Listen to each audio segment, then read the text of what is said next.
చంపేస్తా అన్నావు, జైలుకి పంపిస్తా అన్నావు, నా మనిషిని తీసేసుకున్నావు, 10 సంవత్సరాలు ఉన్న బంధాన్ని తీసేసుకున్నావు అల్వి మల్హోత్రా నువ్వు. మరి అదే మనిషి వాయిస్ ఒకసారి వినండి.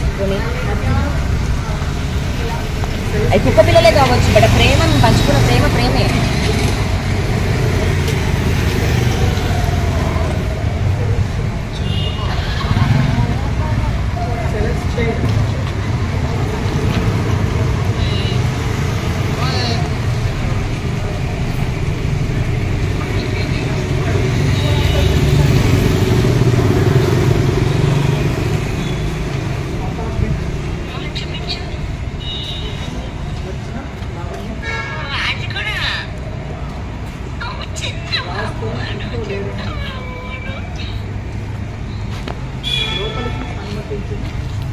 మరి ఇవన్నీ మనిషికి గుర్తు రావట్లేదు ఏంటో నిజంగా కూడా అర్థం కావట్లేదు.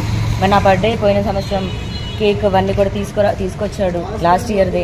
ఈ సంవత్సరం బర్త్డేకి మనిషి లేడు, అతని బర్త్డేకి కూడా లేదు. అతని బర్త్డే మా పెళ్లి రోజు ఒకటే రోజు, May 11th.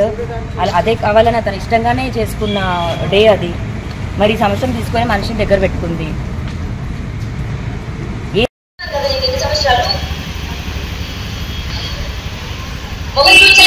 సమాధానం చెప్పలేదు అంకుల్. తలుపు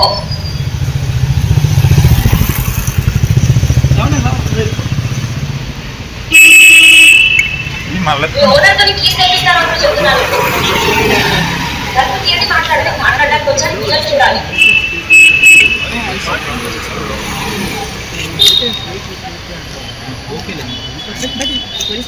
కూర్చుంటా, తెల్లరైనా కూర్చుంటా మీరు తీయకపోతే.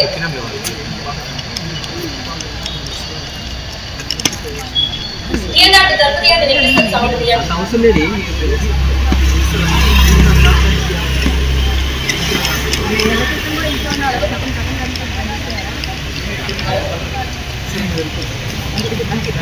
ఓకే బాయ్ అండి, బాయ్.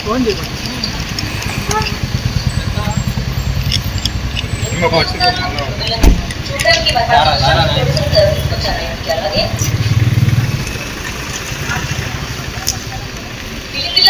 అంటే తను ఇప్పుడు ఎక్కడికి వెళ్తుంది అంటే లావణ్య నేను ఎవరు అడుగుతున్నారో చెప్పండి.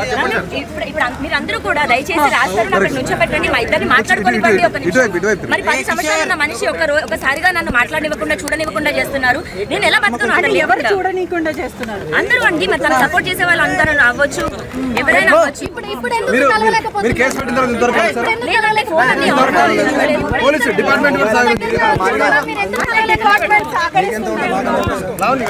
ఇప్పుడు ఏమి తప్పు చేయని మనిషి ఎందుకు తప్పించుకుంటాడు?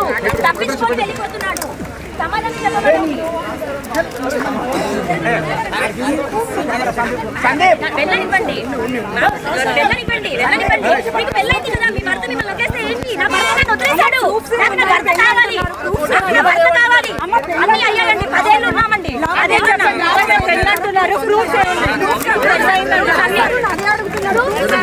ఉన్నాడండి నాతో, 10 ఏళ్ళు ఉన్నాడు. మీకు తాళి కట్టడం వీడియో కానీ ఫోటో కానీ అట్లాంటివి ఏమైనా ఉన్నాయా చెప్పండి.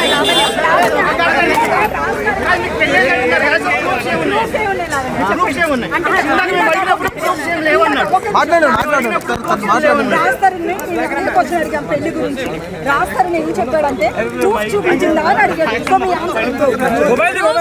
మేమిద్దరం లవ్ మ్యారేజ్ చేసుకున్నాం, మేమిద్దరం మాత్రమే ఉన్నాం. మేము పెళ్లి చేసుకున్న 3వ నెలకి మేము పెళ్లి చేసుకున్న సెల్ఫీస్ ఉన్నాయి, సబ్మిట్ చేయడం జరిగింది. పెళ్లికి సంబంధించినవి గుడిలో నా మెడలో తాళి ఇలా కట్టినప్పుడు మేము ఇద్దరం దిగిన ఫోటో ఉంది, అది సబ్మిట్ చేయడం జరిగింది. అది సబ్మిట్ చేయడం జరిగింది. 10 ఏళ్ళు నాతో ఉన్నాడు, అదే పెద్ద ప్రూఫ్ అండి. అన్ని ఉన్నాయి, చేసేసామండి, అన్ని సబ్మిట్ అన్ని చేసాము. కేసు అయింది, ఎఫ్ఐఆర్ అయింది. ఇప్పుడు నాతో నిన్న పడుకున్నాడు, నాతో నిన్న తిన్నాడు, నాతో అబార్షన్ అవన్నీ పెట్టాల్సిన అవసరం లేదండి. అవి ఏం జరిగాయో అవి మేము కోర్టుకి ఇచ్చుకుంటాము. అవును, డెఫినెట్ గా 2 సార్లు చేయించాడండి. పిల్లలు అప్పుడే వద్దని 2 సార్లు చేయించాడు. మరి సబ్మిట్ చేయాలి కదండి. అంటే ఎప్పటి నుంచి ఆయన పెళ్లి వద్దని అంటున్నారు ఇంటర్వ్యూలలో కూడా. బయట సమాజానికి అదొక కారణంగా చెప్తున్నాడు అంతే తప్ప ఎందుకు అర్హత లేదండి. అతను నా ఇంట్లోంచి పారిపోయాడు.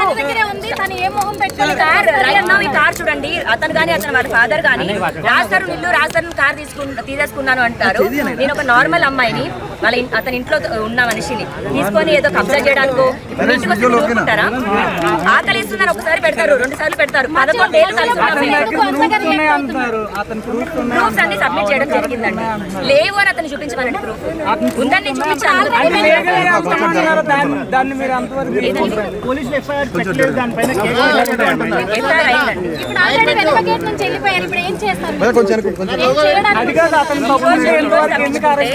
ఈ రోజు తప్పించుకుంటే రేపు దొరుకుతాడు కదండి. రేపు వెళ్తాను. అతను నాకు సమాధానం చెప్పనంత వరకు నేను వదలను.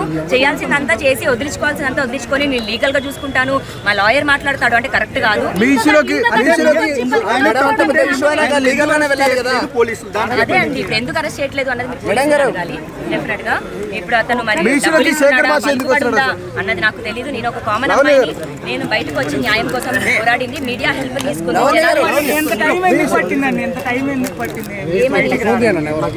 నాకు 10 ఏళ్లలో ఇప్పుడే కదండి నన్ను వదిలేసింది. ఎప్పుడు వదిలేసి చేసుకున్నామని చెప్తున్నాను. బయట ప్రపంచానికి చెప్పనంత మాత్రాన